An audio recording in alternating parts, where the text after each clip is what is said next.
السلام علیکم غاز رحمۃ اللہ وبرکاتہ۔ تم سوچتے ہو نا کہ اللہ تعالیٰ کن کا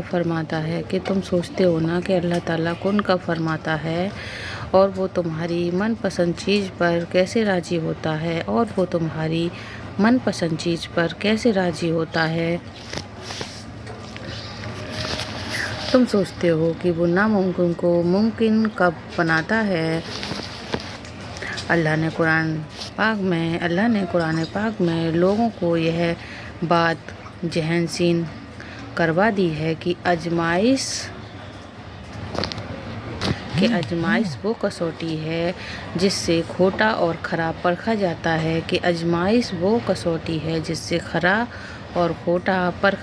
ہے۔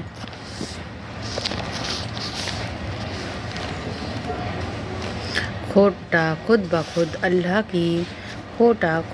اللہ کی راہ سے ہٹ جاتا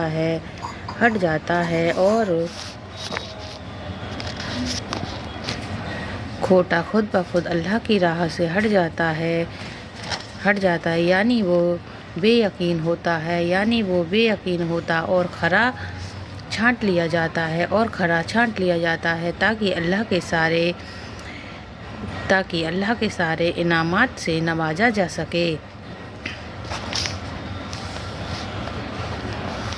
قرآن پاک کہتا ہے کہ اللہ جو کچھ چاہتا ہے اس کے لیے وہ غیر محسوس طریقے سے اسباب اور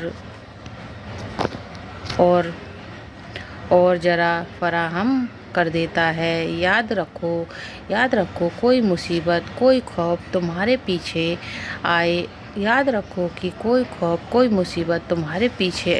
آئے تو تمہیں اس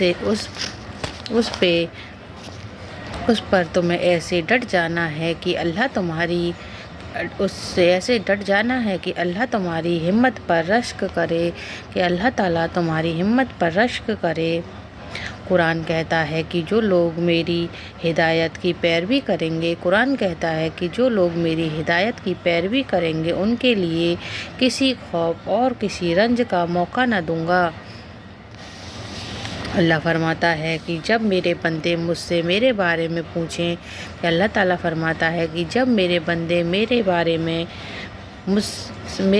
مجھ سے پوچھیں تو انہیں بتا دو کہ میں بہت قریب ہوں اور وہ جب مجھ سے رجوع کرتے ہیں تو میں انہیں ہر چیز خالی ہاتھ نہیں لوٹاتا۔ سنو کبھی پریشان مت ہونا کیونکہ جب مشکل آتی ہے نا تو اس کے ساتھ اللہ کی مدد بھی تیار رہتی ہے۔ جب مشکل میں تم اللہ تعالیٰ کے ساتھ ہوتے ہو تو وہاں امید کی راہ بھی روشن ہو جاتی ہے۔ تم میری بات ہمیشہ یاد رکھنا کہ اللہ تعالیٰ تمہاری خواہش کو کبھی تبدیل نہیں کرتا بلکہ وہ تمہارے صبر کی پرورش کرتا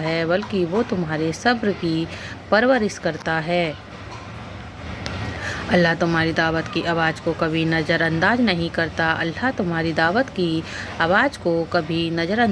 کرتا بلکہ وہ تمہارے صبر کا ٹیسٹ کر رہا ہوتا ہے۔ اس لیے اللہ تعالیٰ پر بھروسہ رکھیں، وہ تمہیں کبھی مایوس نہیں ہونے دے گا۔